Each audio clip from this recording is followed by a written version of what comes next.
Namaste, Salam, Sat Sri Akal, Ram Ram. I am your host and dost Pooja. I welcome you all to our channel Nation Builders Academy. Today I am back with my another session that is Computer Fundamentals Part 2. आज का session बहुत ही interesting होने वाला है और बहुत ही important chapter मैं discuss करने वाली हूँ. किसी भी एग्जाम्स, वनडे एग्जाम्स की अगर आप तैयारी कर रहे हो, like teaching, like KVS, NVS या फिर बैंकिंग, एसएससी, रेलवे, जिसमें कंप्यूटर फंडामेंटल से रिलेटेड क्वेश्चंस पूछे जाते हैं, अगर मान लो कि 10 नंबर का क्वेश्चन आता है तो मैं गारंटी लेती हूँ कि 8 से 9 क्वेश्चन आप बहुत ही आसानी से अटेम्प्ट कर पाओगे. तो आपको इसके लिए क्या करना है, हमारे साथ बने रहना है. मैं आपको थ्योरी के साथ साथ प्रीवियस ईयर के क्वेश्चंस भी डिस्कस करूंगी और साथ साथ हम लोग प्रैक्टिस क्वेश्चंस भी डिस्कस करेंगे. तो चलिए स्टार्ट करते हैं. और अगर आपने हमारा पार्ट 1 वीडियो नहीं देखा तो प्लीज जाकर के देखिए. उसका लिंक मैं आपको डिस्क्रिप्शन बॉक्स में प्रोवाइड करा दूंगी और इस सेशन का पीडीएफ भी आपको हमारे टेलीग्राम चैनल पे मिल जाएगा, जिसका लिंक भी आपको डिस्क्रिप्शन बॉक्स में मिल जाएगा. तो चलिए स्टार्ट करते हैं. और अगर आपको हमारा वीडियो पसंद आता है तो please like, comment, share and subscribe to our channel. And this is my short introduction. So let's get started. Our today first topic is computer system. तो कंप्यूटर सिस्टम क्या होता है, इसको मैं डेफिनेशन से स्टार्ट करना चाहूँगी. That computer system is group of equipments which helps in data processing, और in other words we can say that computer system involves in input, process and output cycle. इसका क्या मतलब हुआ कि कंप्यूटर सिस्टम इक्विपमेंट्स का समूह, वैसा समूह है या ग्रुप ऑफ इक्विपमेंट से मिलकर के वैसा सिस्टम है जो कि किसी भी टास्क को परफॉर्म कराता है या किसी भी डेटा को प्रोसेस करता है. फॉर एग्जांपल, हमें कंप्यूटर से किसी भी टास्क को परफॉर्म कराना है तो हम उसमें कंप्यूटर में इंस्ट्रक्शन देते हैं, हम कमांड देते हैं. हम जानते हैं कि कंप्यूटर हमारे द्वारा दिए गए इंस्ट्रक्शंस को फॉलो करता है. तो हमने इनपुट दिया, उस पर वर्क करता है और हमें आउटपुट के रूप में देता है. तो ये जो सारा प्रोसेस करता है, फाइनल हमें रिजल्ट तक का जो प्रोसेस है, तो उसको करने के लिए इक्विपमेंट्स यूज होते हैं. तो वो सारे इक्विपमेंट्स जब मिल करके एक साथ काम करते हैं और किसी टास्क को सक्सेसफुली परफॉर्म करा पाते हैं, तो यही कंबाइनली रूप में क्या कहलाता है, कंप्यूटर सिस्टम, यानी उपकरणों का वैसा समूह जो साथ मिलकर के डेटा प्रोसेसिंग करता है या किसी भी टास्क को एग्जीक्यूट कराता है, क्या कहलाता है, कंप्यूटर सिस्टम कहलाता है. अब एक जो वर्ड है कंबाइन वर्ड, ये मैं बार बार इम्फेसाइज कर रही हूँ, वो इसलिए क्योंकि कंप्यूटर सिस्टम जो भी सारे ग्रुप ऑफ इक्विपमेंट से मिलकर के बना है, अगर किसी भी एक इक्विपमेंट्स को हटा दिया जाए, for example input, process and output है, कोई भी एक प्रोसेस को हटा दिया जाए तो क्या कंप्यूटर किसी भी टास्क को कंप्लीटली परफॉर्म कराने के काबिल रहेगा? नहीं. मान लिए कि मैंने इनपुट डिवाइस को ही हटा दिया, तो हम इनपुट डेटा इंटर किससे करेंगे? नहीं कर पाएंगे. तो हमारा पूरा सिस्टम ही फेल हो जाएगा. तो वही है कि ग्रुप ऑफ इक्विपमेंट जब कंबाइन होके किसी भी टास्क को अच्छे से परफॉर्म करा पाते हैं तो वो कंप्यूटर सिस्टम कहलाते हैं. ये जो आपको एक टेबल फॉर्मेट दिख रहा है, इससे हम और अच्छे से समझेंगे कि कंप्यूटर सिस्टम में कौन कौन से डिवाइसेस होते हैं या कौन कौन से इक्विपमेंट्स होते हैं. सॉरी. तो सबसे पहला है इनपुट डिवाइस. इनपुट डिवाइस जो नाम से ही समझ में आ रहा है कि डेटा को इनपुट लेने का काम करता है. हम ह्यूमन बींग्स या यूजर, हम यूजर हैं, हम कंप्यूटर को यूज कर रहे हैं. तो यूजर किसी भी कमांड को जब देता है तो उसके लिए एक डिवाइस होता है जिसके थ्रू हम अपने इंस्ट्रक्शंस को इंटर करते हैं कंप्यूटर में. वो किसके थ्रू करते हैं? इनपुट डिवाइस के थ्रू करते हैं. फिर क्या होता है, इनपुट ले लिया, अब प्रोसेसिंग का काम होना है. प्रोसेसिंग के काम के लिए भी एक इक्विपमेंट है जिसे हम सीपीयू बोलते हैं. फुल फॉर्म है इसका सेंट्रल प्रोसेसिंग यूनिट. ठीक है. नेक्स्ट, अब हमारा प्रोसेसिंग का काम भी हो गया, तो अब क्या करना है, फाइनल रिजल्ट देना है. तो रिजल्ट के लिए आउटपुट डिवाइस होता है जो हमें फाइनल रिजल्ट शो करता है. तो ये जो सारे यूनिट मिलकर के क्या बनेगा, कंप्यूटर सिस्टम बनेगा. आई होप आपको समझ में आ गया होगा कि कंप्यूटर सिस्टम किसे कहते हैं. तो ये 1 बाय 1 जो यूनिट है, इसको हम आगे डिटेल में अभी डिस्कस करने वाले हैं. तो सबसे पहला यूनिट है हमारा इनपुट यूनिट. तो इनपुट यूनिट या इनपुट डिवाइस, इसका काम क्या है? The system unit which takes data और input from user and transmit it to CPU in the form of electric pulses. यानी कंप्यूटर की हमारे द्वारा दिए गए इंस्ट्रक्शंस को या कमांड को, हम ह्यूमन बीइंग कमांड जब देते हैं, इंस्ट्रक्शन देते हैं कंप्यूटर को, तो उसको वो गैदर करता है यानी कलेक्ट करता है, फिर उसको क्या करता है, वो ट्रांसफर कर देता है सेंट्रल प्रोसेसिंग यूनिट के पास। किसके लिए? प्रोसेसिंग के लिए। तो वो किस फॉर्म में करता है? इलेक्ट्रिक पल्सेस के फॉर्म में करता है। यानी वैसी इकाई जो यूजर से डेटा प्राप्त करके सेंट्रल प्रोसेसिंग यूनिट को इलेक्ट्रिक पल्स के रूप में प्रवाहित कर देता है, कौन है? इनपुट यूनिट कहलाता है। एक बहुत ही बेसिक एग्जांपल से मैं आपको समझाती हूँ। हम लोग एटीएम जाते हैं, आइदर कैश विड्रॉल के लिए जाते हैं या फिर मिनी स्टेटमेंट चेक करने के लिए जाते हैं कि हमारे अकाउंट में कितना बैलेंस है। तो जब हम एटीएम में जाते हैं, एटीएम का फुल फॉर्म क्या होता है? Automatic teller machine. Automatic teller machine. तो एटीएम में जाते हैं, हमसे मांगा जाता है हमारा पिन, जो कि पर्सनल आइडेंटिफिकेशन, वो कॉन्फिडेंशियल एक नंबर होता है जिसको हमें इंटर करना होता है। तो वो कंप्यूटर जो सिस्टम है वो ऑथराइज कर लेता है कि हाँ ये पर्सन सही है, वो वैलिडेट कर लेता है कि ये जो पर्सन है, जो इसने पिन दिया है, ये सही पर्सन है, इसे हमें मनी विड्रॉल करके दे देना है। तो वो पिन जो जब हम इंटर करते हैं तो वो किसके थ्रू करते हैं? कोई तो ऐसा इक्विपमेंट होना चाहिए ना जिसके थ्रू हम उस पिन को इंटर करेंगे, या जो भी रिक्वायर्ड इंफॉर्मेशन है, इंस्ट्रक्शन है, वो हम इंटर करेंगे। तो उसके लिए कीपैड होता है जहाँ पे 1 2 3 और अदर बटन्स लगे होते हैं इंस्ट्रक्शन देने के लिए। तो वो कीपैड ही क्या कहलाता है? इनपुट डिवाइस कहलाता है या इनपुट यूनिट कहलाता है। ठीक है, तो अभी हमने देखा कि इनपुट डिवाइस का क्या काम था? हम ह्यूमन बीइंग के दिए गए इंस्ट्रक्शन को लेना, कलेक्ट करना और उसको सेंट्रल प्रोसेसिंग यूनिट के पास ट्रांसफर कर देना। अब बात आती है कि क्या सिंपली इनपुट डिवाइस का सिर्फ यही काम है कि वो इंस्ट्रक्शन लेगा, उसको सीधे सीधे सिंपली ट्रांसफर कर देगा सेंट्रल प्रोसेसिंग यूनिट के पास? तो जवाब है नहीं। इनपुट यूनिट का और भी बहुत काम है जो हम इसे अभी डीपली समझते हैं। हम ह्यूमन बीइंग्स कौन सी लैंग्वेज को समझते हैं? हम समझते हैं हिंदी, इंग्लिश। जो भाषा हम बोलते हैं, हिंदी बोलते हैं, इंग्लिश बोलते हैं या कोई नेटिव लैंग्वेज बोलते हैं। तो हम ह्यूमन बीइंग्स जो लैंग्वेज यूज करते हैं, जिस भाषा में हम समझते हैं, कंप्यूटर उस भाषा को नहीं समझता है, डायरेक्टली उसको नहीं समझता है। कंप्यूटर का अपना एक लैंग्वेज होता है जिसे क्या बोलते हैं? हम मशीन लैंग्वेज बोलते हैं। ठीक है, तो मशीन लैंग्वेज, तो इनपुट यूनिट का ये काम होता है कि जिस भाषा में हमने इंस्ट्रक्शन दिया है तो उसको वो कन्वर्ट करके क्या करता है? मशीन को यूज करने के बल में उस लैंग्वेज में कन्वर्ट कर देता है, यानी ह्यूमन बीइंग के लैंग्वेज को कन्वर्ट कर देता है मशीन लैंग्वेज में। ये भी एक बहुत ही मेजर रोल होता है इनपुट डिवाइस का। ठीक है, इसका आगे और अभी डिटेल डिस्कशन होने वाला है। तो हमने समझा कि इनपुट यूनिट का फंक्शन क्या है। अभी आपको एक वर्ड दिख रहा होगा यहाँ पे, गीगो, GIGO, यानी गार्बेज इन गार्बेज आउट। इसका क्या मतलब है? Computer unit, sorry, input unit जो है वो गीगो मोड पे काम करता है, यानी गीगो कॉन्सेप्ट पे काम करता है, यानी गार्बेज इन गार्बेज आउट पे काम करता है।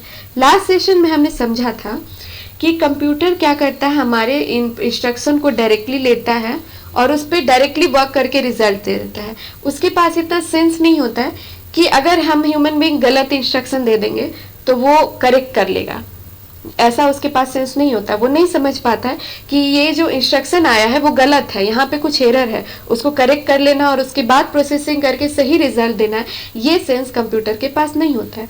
जो भी हम ह्यूमन बीइंग डायरेक्टली इंस्ट्रक्शन दे देते हैं, चाहे वो गलत हो सही हो, उसको वो एक्सेप्ट कर लेता है, उसी पे वर्क कर लेता है और उसी के अकॉर्डिंग हमें रिजल्ट दे देता है। तो हमने गलत दे दिया था इनपुट, तो रिजल्ट भी हमें गलत मिल सकता है। अगर हमने सही दिया है तो 100% एक्यूरेसी के साथ रिजल्ट देता है कंप्यूटर। तो यही मेन फंक्शन है कि इनपुट यूनिट जो है गीगो मोड पे काम करता है, यानी गार्बेज मीन्स कचरा, निरर्थक चीज। अगर हम कचरा देंगे तो कचरा ही हमें मिलेगा। इसी मोड, इसी कॉन्सेप्ट पे हमारा इनपुट डिवाइस काम करता है। तो अब होता है, ये रियलाइज होता है कि हमें एग्जाम में कैसे इसे क्वेश्चन पूछ सकता है। तो गीगो, सबसे पहला क्वेश्चन अराइज होता है कि गीगो एक एब्रिविएशन है, तो इसका फुल फॉर्म क्या होता है ये पूछा जा सकता है। तो क्या होता है? Garbage in garbage out. बहुत ही सिंपल है। दूसरा क्वेश्चन पूछा जाता है कि सिस्टम यूनिट का वैसा कौन सा डिवाइस है या कौन सा यूनिट है जो कि गीगो मोड या गीगो कॉन्सेप्ट पे काम करता है। तो हमारा क्या जवाब हो जाएगा? Input unit. ठीक है, आई होप आपको समझ में आ गया होगा कि इनपुट यूनिट का बेसिक काम क्या है। मैं एक बार और समराइज कर देती हूँ। इनपुट यूनिट का काम है सिंपली डेटा या इंस्ट्रक्शन को लेना, उसको ट्रांसमिट कर देना सेंट्रल प्रोसेसिंग यूनिट के पास इलेक्ट्रिक पल्सेस के रूप में। लेकिन हम जो अपने लैंग्वेज में इंस्ट्रक्शन दे रहे हैं उसको वो कन्वर्ट करने का काम भी करता है, उसको कन्वर्ट कर देता है मशीन लेवल लैंग्वेज में, मशीन लैंग्वेज में। ठीक है, ये काम हो गया। और ये किस मोड पे काम करता है? गीगो यानी गार्बेज इन गार्बेज आउट के कॉन्सेप्ट पे हमारा इनपुट यूनिट काम करता है। अब हम देखते हैं कि इसके एग्जाम्पल्स कौन कौन से हैं, हमारे कंप्यूटर सिस्टम में कौन कौन से इनपुट यूनिट यूज होते हैं। सबसे पहला है कीबोर्ड। कीबोर्ड यानी कि किसी भी टेक्स्ट को अल्फा न्यूमेरिक फॉर्मेट में जब हम किसी इंस्ट्रक्शन को इंटर कर रहे होते हैं तो उसके लिए हम कौन सा डिवाइस यूज करते हैं? कीबोर्ड। नेक्स्ट आता है mouse, joystick, light pen. These all are examples of input unit, जिसका हम one by one detail discussion करेंगे फर्दर सेशन में।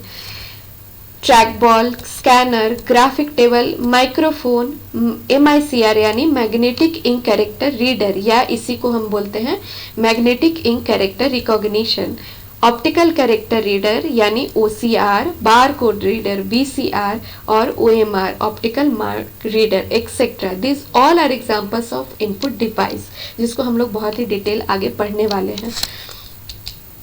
तो अभी हमने देखा कि कंप्यूटर इनपुट यूनिट क्या करता था, ह्यूमन लैंग्वेज को कन्वर्ट कर देता था मशीन लैंग्वेज में। तो अब हम इसको और डिटेल में समझते हैं कि क्या ह्यूमन लैंग्वेज हो गया, क्या मशीन लैंग्वेज हो गया।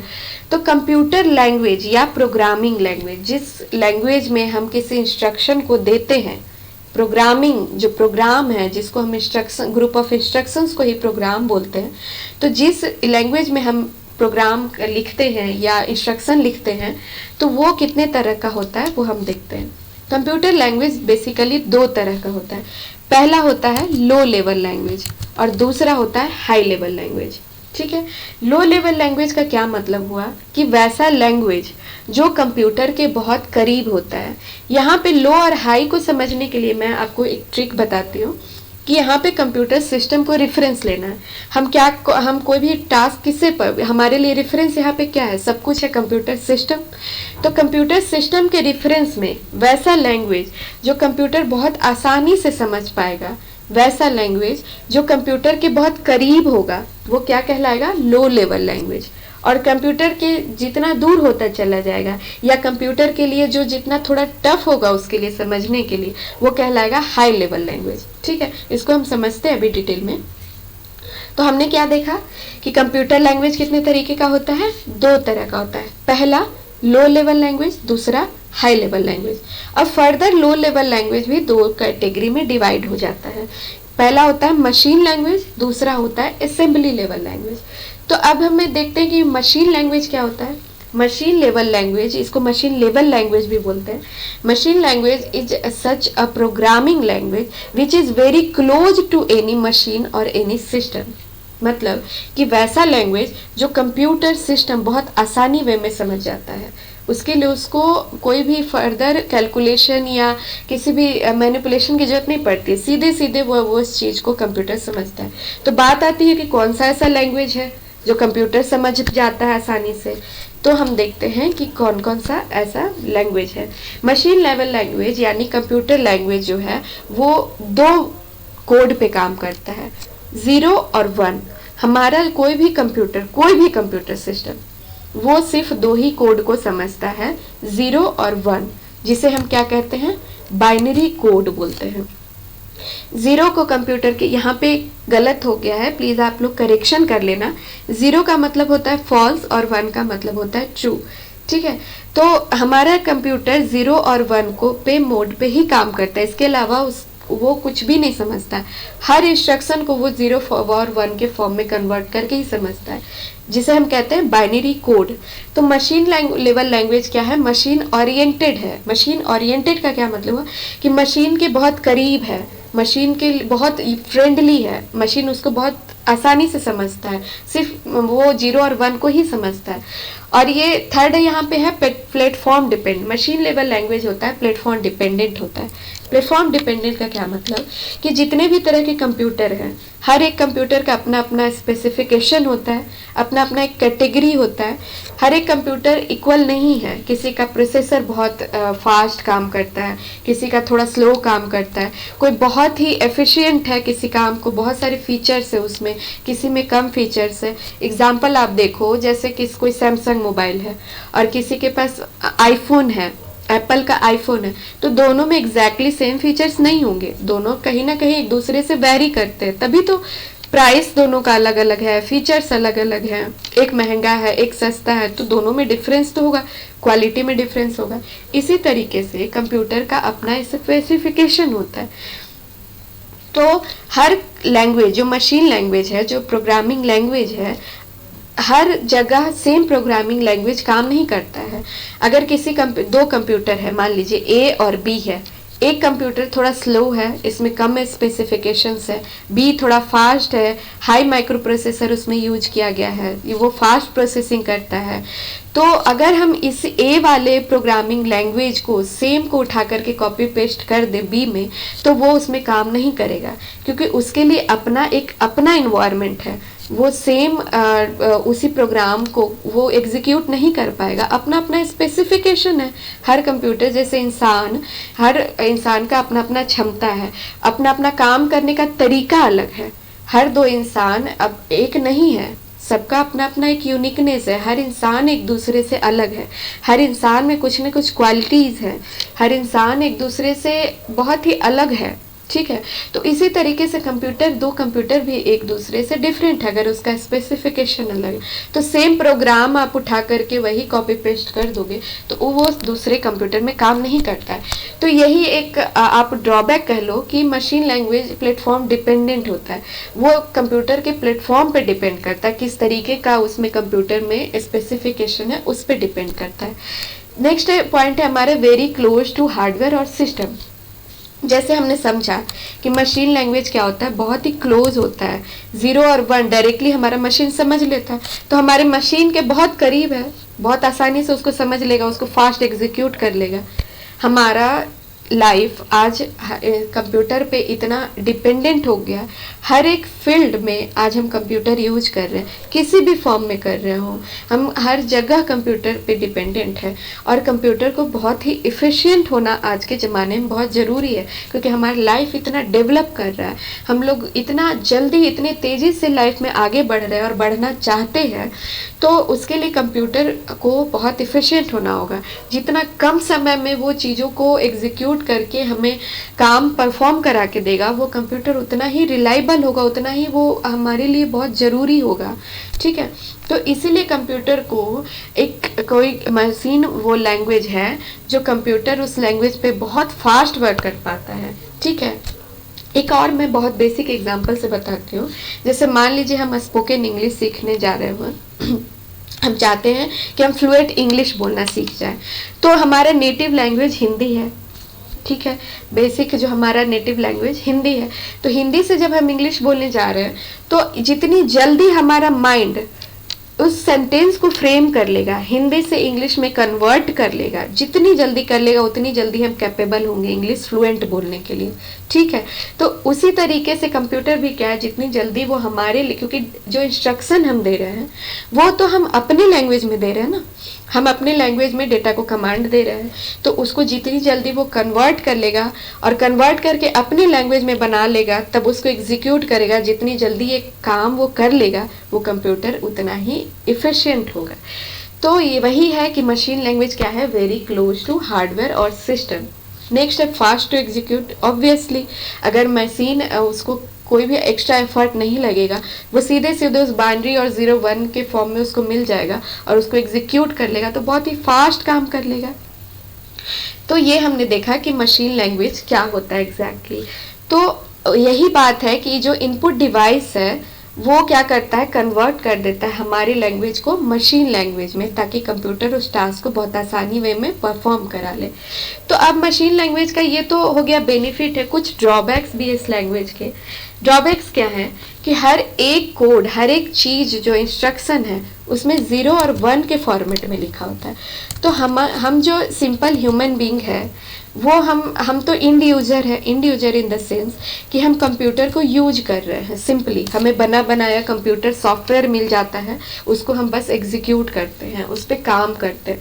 तो हमें नहीं पता है हर काम को। मान लो कि एग्जांपल ले लो कि आपको एक गेम खेलना है, आपको पबजी खेलना है, तो आपको पबजी में जो भी इंस्ट्रक्शंस देने होते हैं, लेफ्ट राइट या फिर जो भी आप खेलते हो तो जानते होगे, तो उसको उस फॉर्मेट में, पिक्चर के फॉर्मेट में ना दे करके आपको 0101101111 इस तरीके से लिखा हो, तो क्या हमें कुछ भी समझ में आएगा? कुछ नहीं समझ में आएगा। ठीक है, तो वो गेम खेलना तो क्या, वो इतना बोरिंग काम हो जाएगा। आप सोच लो कि कोई फायदा ही नहीं है उस चीज़ का। जब हम किसी चीज़ को समझ ही नहीं रहे तो हमारे लिए कोई यूज ही नहीं है उसका। तो लेकिन उसको कौन समझ सकता है? कोई प्रोग्रामर जो बहुत प्रोग्रामिंग जानता है, कंप्यूटर के प्रोग्रामिंग में एक्सपर्ट है, सिर्फ वही समझ सकता है। उसके लिए भी बहुत टफ चीज़ है ये थोड़ा। तो ये क्या है, इसका ड्रॉबैक क्या है कि हम यूजर बीइंग, जो ह्यूमन बीइंग, जो यूजर है, जो इंड यूजर है, उसको हम नहीं समझ पाते। मान लीजिए हमें हमारे सामने बहुत सारा 1000 डिजिट का 01101010 इस तरीके से दे दे, प्रोग्रामिंग दे दे, और उसमें पता करना हो कहीं पे एरर, कहाँ पे गलती हो गया, तो क्या हम फाइंड आउट कर पाएंगे? नहीं, बिल्कुल ही नहीं कर पाएंगे। तो वही बात है कि कंप्यूटर जो मशीन लैंग्वेज है वो हमारे ह्यूमन बींग्स के लिए समझने के योग्य नहीं होता है। और अगर कहीं पे कोई गलत हो गया, एरर आ गया इंस्ट्रक्शन में, तो हम उसको भी फाइंड आउट नहीं कर पाएंगे कि कहाँ पे क्या गलत है, उसको कैसे सही करना है। ये बहुत ही एक टफ टास्क हो जाएगा हमारे लिए। नेक्स्ट है हमारा असेंबली लेवल लैंग्वेज, जो लो लेवल लैंग्वेज का ही दूसरा रूप है, दूसरा पार्ट है। असेंबली जो मशीन लेवल लैंग्वेज था, ये फर्स्ट जनरेशन लैंग्वेज था। सबसे पहले जो प्रोग्रामिंग लिखा गया, जब कंप्यूटर बना, तो उसके बाद जब प्रोग्रामिंग उसमें फीड किया जाने लगा, तो सबसे पहले मशीन लैंग्वेज में ही फीड किया जाता था। उस वक्त हमें सिंपल यूजर्स के पास कोई भी कंप्यूटर नहीं होता था। उस समय कंप्यूटर का इन्वेंशन स्टार्ट ही हुआ था। तो कंप्यूटर का लैंग्वेज उस वक्त मशीन लैंग्वेज था, जो फर्स्ट जनरेशन लैंग्वेज था। फिर धीरे धीरे जिस तरीके से कंप्यूटर में डेवलप होता गया, अपग्रेडेशन आ गया, हमारी ज़रूरतें बढ़ती गई, कंप्यूटर पे डिपेंडेंसी बढ़ती गई, उस तरीके से धीरे धीरे उसमें अपग्रेडेशन होता चला गया, उसका और डेवलप हुआ। तो उसके बाद आता है हमारा सेकेंड जनरेशन लैंग्वेज, जो क्या है, असेंबली लेवल लैंग्वेज। ठीक है, असेंबली लेवल लैंग्वेज क्या, इसका क्या बेनिफिट हुआ कि मशीन लेवल लैंग्वेज 0101 पे काम कर रहा था, उसे सिर्फ एक बहुत जो एक्सपर्ट प्रोग्रामर है वही समझ पाते थे, उस प्रोग्राम को लिख पाते थे, उसमें कुछ चेंज कर पाते थे। कंप्यूटर सिर्फ वही यूज कर पाते थे, कोई आम इंसान नहीं कर पाता था। लेकिन जब कुछ अपग्रेडेशन हुआ उस लैंग्वेज में, तब जाके आया सेकेंड जनरेशन लैंग्वेज, और वो क्या कहलाया, असेंबली लेवल लैंग्वेज। उसमें क्या आता है कि चीज़ों को हम 01 के फॉर्म में नहीं, हम ऐसे लैंग्वेज में समझ पाते हैं जो हम आसानी से समझते हैं। लाइक इंग्लिश में हमें इंस्ट्रक्शन को लिखने के वहाँ पे अपग्रेड हुआ ये चीज़। हम अब इंस्ट्रक्शंस को इंग्लिश में अपने लैंग्वेज में लिखने लगे।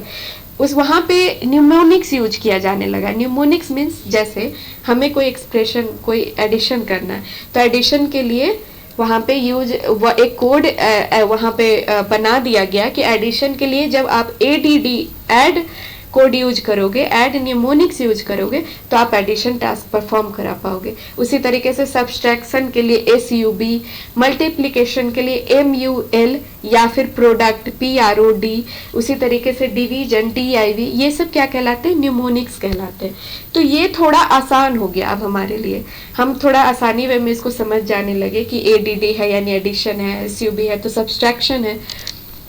तो ये हमारे ह्यूमन बींग्स के लिए थोड़ा सा समझना आसान हो गया, थोड़ा अपग्रेड वर्जन हो गया मशीन लैंग्वेज का। आई होप आपको क्लियर हो गया होगा कि मशीन लेवल लैंग्वेज क्या है और असेंबली लेवल लैंग्वेज क्या है। ठीक है,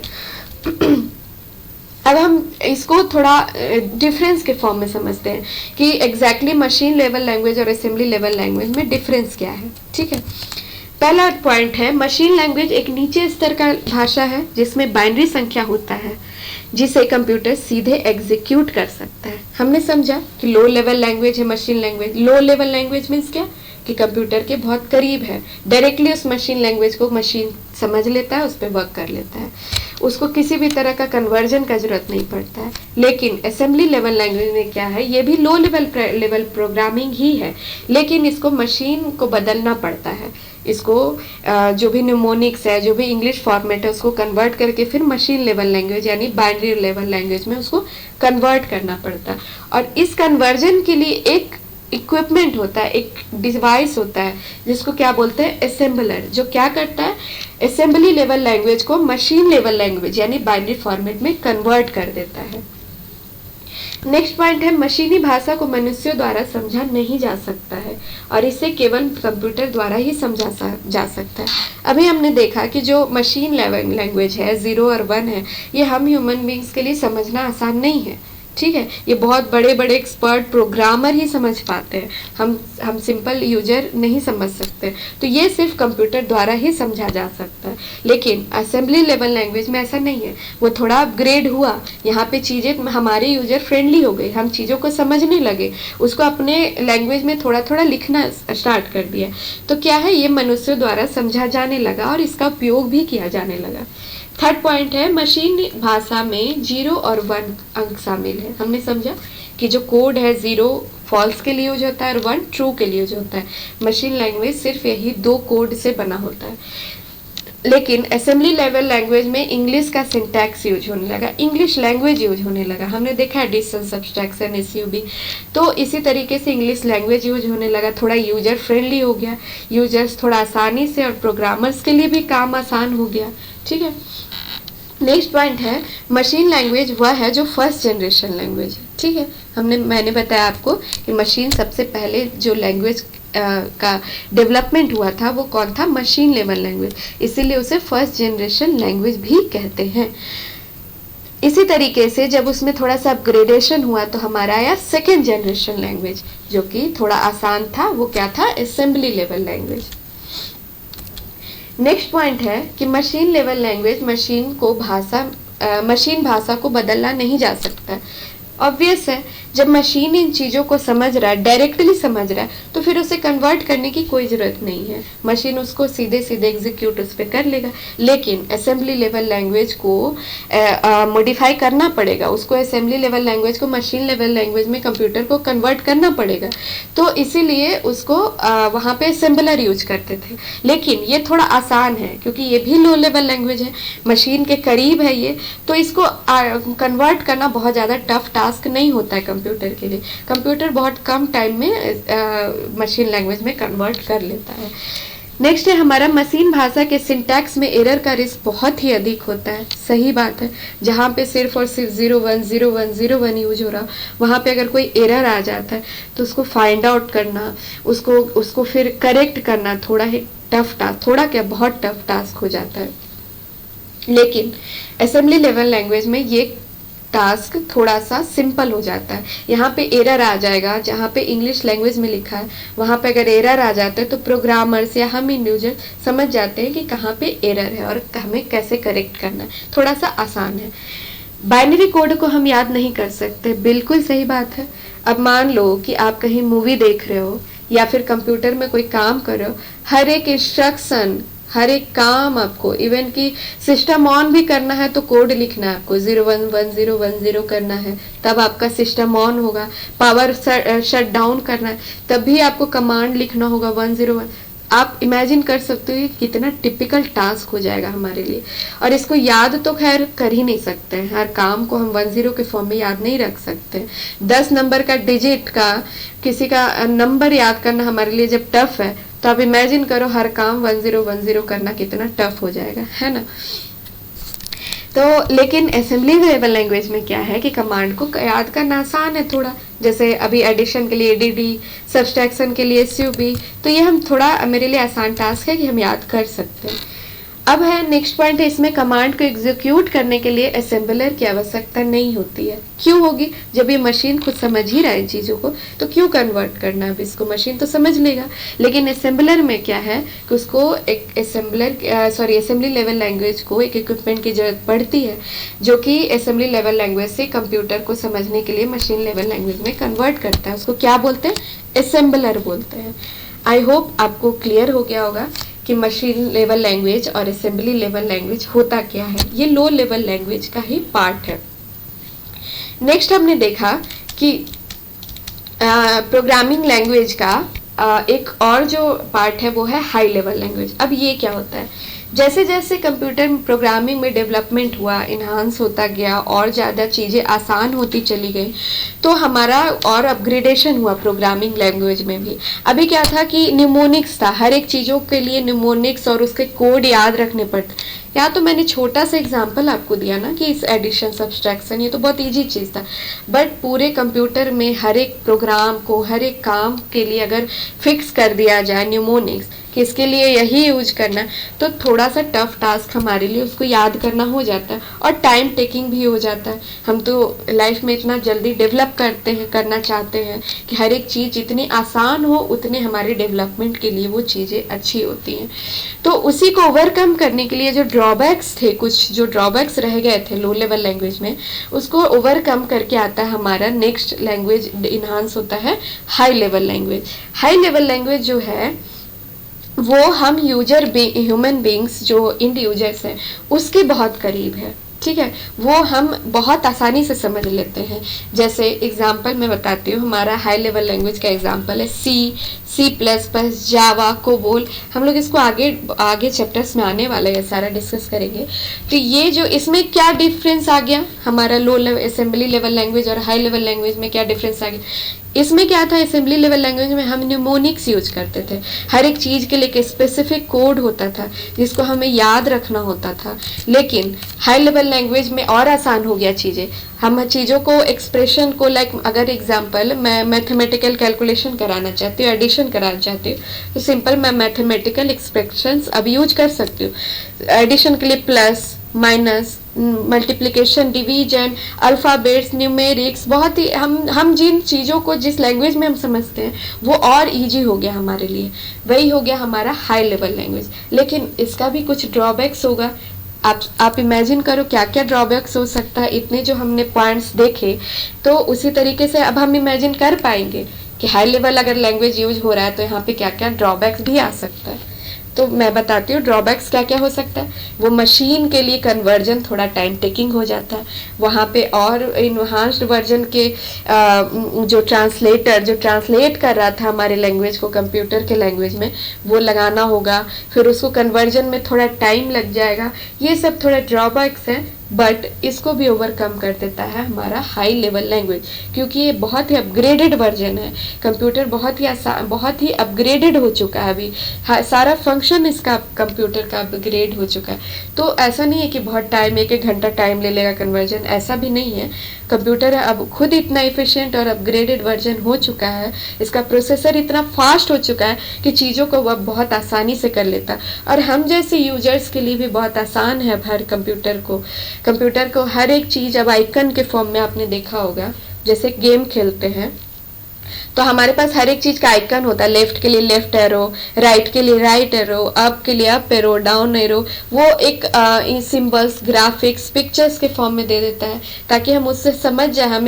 हम मोबाइल आजकल 4 साल 5 साल का छोटा बच्चा भी मोबाइल को बहुत अच्छे से समझ लेता है, उसे वो हैंडल कर लेता है, कैमरा ओपन कर लेता है, सब कुछ समझ जाता है। आजकल का छोटा छोटा बच्चा भी बहुत बहुत इजीली ग्रैस्प कर पा रहा है चीज़ों को।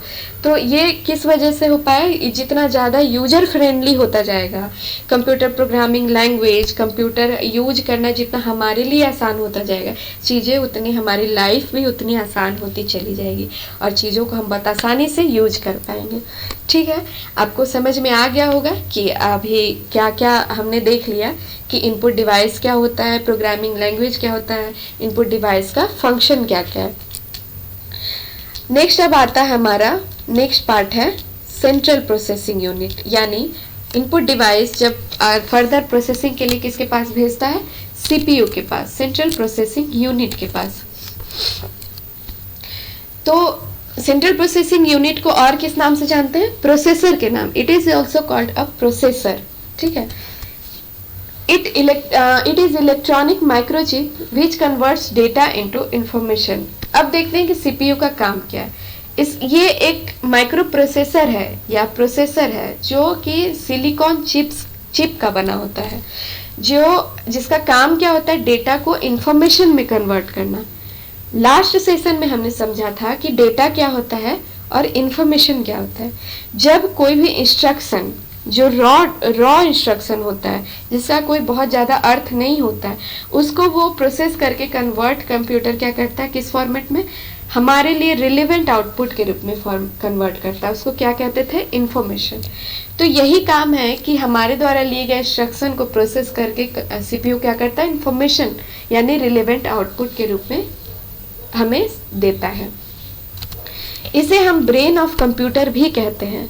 ब्रेन ऑफ कंप्यूटर इसे क्यों कहते हैं, एग्जाम्पल से हम समझते हैं कि हम ह्यूमन बींग्स हैं, हमारा कंट्रोलिंग पार्ट कौन सा है, ब्रेन है, जो हमारे सारे एक्शंस को वो कंट्रोल कर रहा है। अगर ब्रेन में किसी तरीके से डिफेक्ट हो जाता है, फॉर एग्जांपल कोई इंसान है, वो मेंटली डिसबैलेंस है, किसी भी तरीके का न्यूरोलॉजिकल डिफिशियंसी आ जाता है किसी भी कारण से हमारे ब्रेन में, तो हमारा पूरा सिस्टम मतलब इफेक्ट कर जाता है। हमारा ब्रेन ही पूरे हमारे ह्यूमन बॉडी को, हमारे फिजिकल एक्शन को, मेंटल एक्शन को वो कंट्रोल करता है। इसी तरीके से सीपीयू हमारे कंप्यूटर सिस्टम के पूरे प्रोसेस को कंट्रोल करता है, इसीलिए उसे क्या बोलते हैं, ब्रेन ऑफ कंप्यूटर। जिसमें क्या क्या आ जाता है, इसका काम कंट्रोलिंग का काम, ये कंट्रोल कर रहा है। जैसे हमारा ब्रेन हमारे पूरे शरीर के एक्शन को कंट्रोल कर रहा है, हमारे पूरे सिस्टम को कंट्रोल कर रहा है। अगर वो डिफेक्ट होगा तो हमारा ह्यूमन बीइंग पूरा बॉडी डिफेक्ट हो जाएगा, हम किसी काम ही के नहीं रह जाएंगे। तो इसी तरीके से कंप्यूटर सीपीयू का काम है सारे प्रोसेस, कंप्यूटर सिस्टम के सारे प्रोसेस को कंट्रोल करना।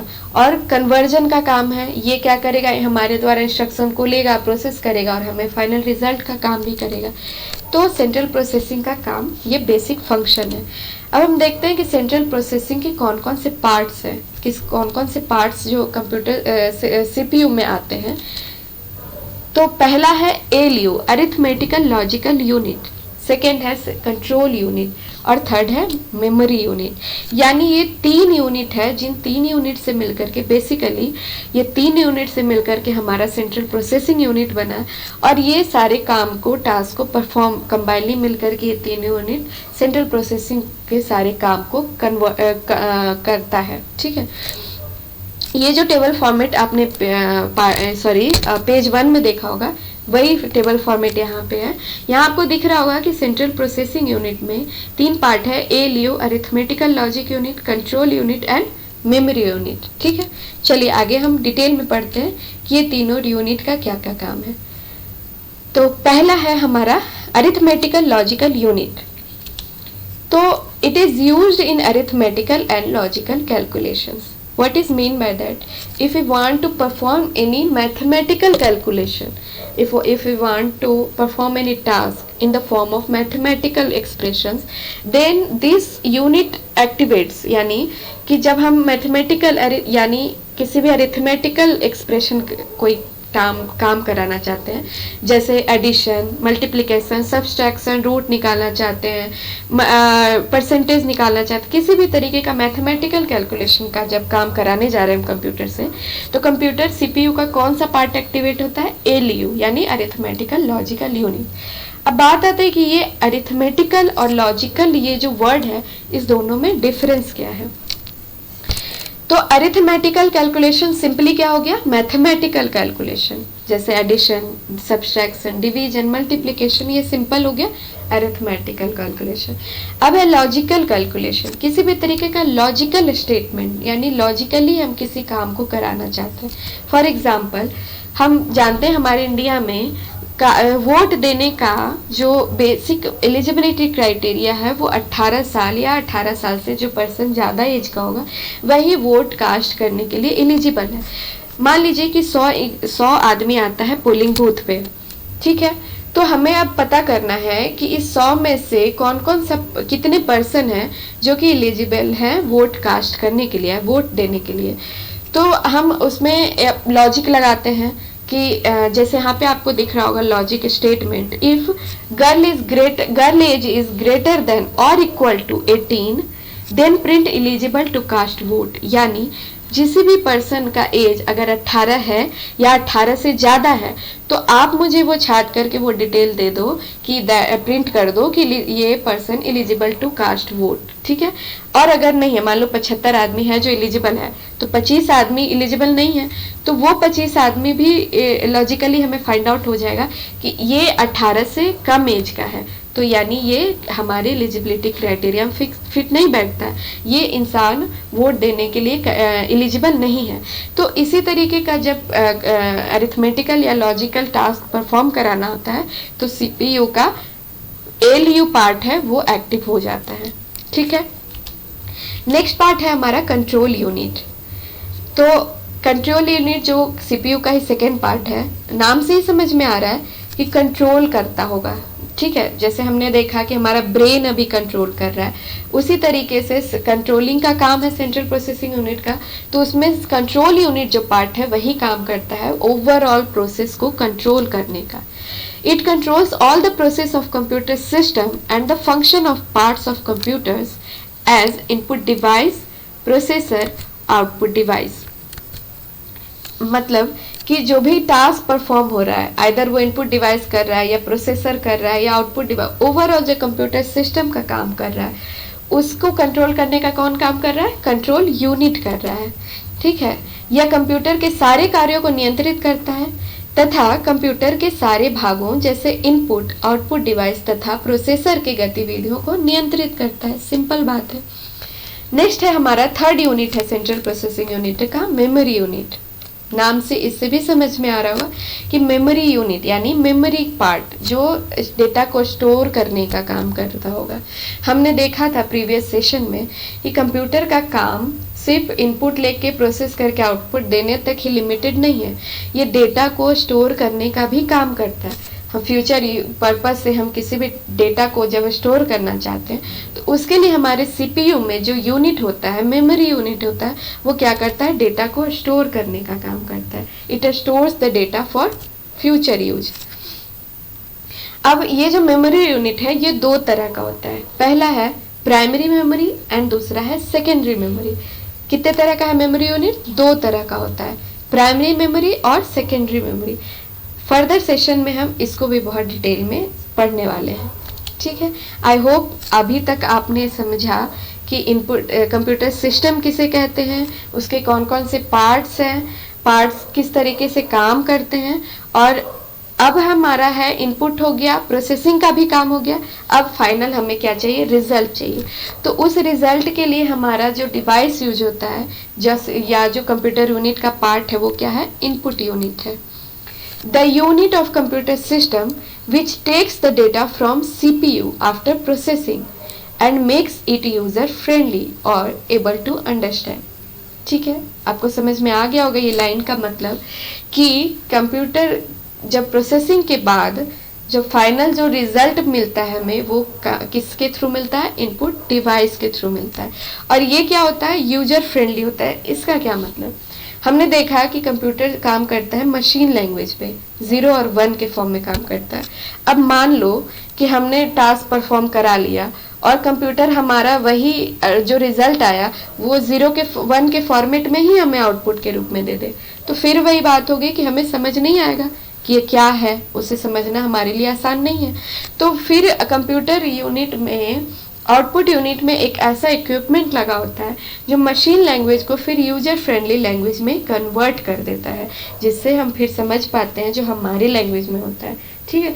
तो वही है कि इनपुट यूनिट का क्या काम है? आउटपुट शो करना और उसको यूजर फ्रेंडली लैंग्वेज में कन्वर्ट करना। वैसी इकाई जो सेंट्रल प्रोसेसिंग यूनिट से डेटा लेकर के उसे यूजर के समझने योग्य बनाती है, क्या कहलाती है? Output unit. अब हम देखते हैं कि कौन कौन सा ऐसा इक्विपमेंट है, ऐसा कौन कौन सा डिवाइस है जो आउटपुट देने का काम करता है। सबसे पहला है मॉनिटर। मॉनिटर आप जानते होंगे, जैसे हमारा टीवी स्क्रीन है, टीवी में हम मूवी देखते हैं, न्यूज़ देखते हैं, वीडियो देखते हैं, तो उस पर जो रिजल्ट आ रहा होता है वो कंप्यूटर स्क्रीन पे आ रहा होता है। वही स्क्रीन कंप्यूटर के लैंग्वेज में क्या कहलाता है? मॉनिटर। और इसका काम क्या होता है? आउटपुट या रिजल्ट को शो कराना, ठीक है। नेक्स्ट है हमारा एग्जाम्पल है प्रिंटर, प्लॉटर, स्पीकर, एक्सेट्रा। ये सारे जो एग्जाम्पल्स है वो आउटपुट डिवाइस के एग्जाम्पल, जिसका बहुत ही डिटेल डिस्कशन आगे होने वाला है फर्दर सेशन में। आई होप आपको समझ में आ गया होगा अभी तक जो मैंने पढ़ाया। एक बार मैं आपको रिवाइज करा देती हूँ कि आज हमने क्या क्या पढ़ा। हमने पढ़ा कंप्यूटर सिस्टम क्या होता है, कंबाइनली जो इक्विपमेंट्स मिलकर के टास्क परफॉर्म कराते हैं कंप्यूटर सिस्टम कहलाते हैं, जिसमें input device, processor and output device आता है। इनपुट डिवाइस का काम है कंप्यूटर हमारे द्वारा इंस्ट्रक्शन को लेना, उसको सबमिट करना इलेक्ट्रिक पल्स के रूप में output device central processing unit में। और क्या काम है, उसको हमारे लैंग्वेज से कन्वर्ट कर देना मशीन लैंग्वेज में, यानी 0 और 1 के फॉर्म में कन्वर्ट कर देना। ये काम हो गया हमारा इनपुट डिवाइस का। और हमने क्या देखा कि input device garbage in garbage out पे वर्क मोड पे कॉन्सेप्ट पे वर्क करता है। हमने उसके एग्जांपल्स देखे। फिर हमने देखा सेंट्रल प्रोसेसिंग यूनिट में कौन कौन से पार्ट हैं जो कि सारा मिलकर के पूरे प्रोसेसिंग का काम करता है, जिसमें हमारा आता है अरिथमेटिकल लॉजिकल यूनिट, फिर आपका है control unit and memory unit. ठीक है। नेक्स्ट हमने देखा आउटपुट यूनिट कि आउटपुट डिवाइसेस क्या होते हैं, उसका काम क्या होता है। तो आई होप आपको आज का सेशन समझ में आया होगा। आज यहीं तक रखते हैं। नेक्स्ट वीडियो में हम कंप्यूटर के हिस्ट्री और डेवलपमेंट के बारे में पढ़ेंगे, डिटेल डिस्कशन करेंगे और क्वेश्चंस भी डिस्कस करेंगे। तो अगर आपको ये सेशन पसंद आता है तो please like, share and subscribe to our channel. और कोई अगर डाउट है तो आप कमेंट सेक्शन में पूछ सकते हो, मैं उसका रिप्लाई भी करूँगी। Then thanks for watching. Thank you, bye bye. मिलते हैं नेक्स्ट वीडियो में।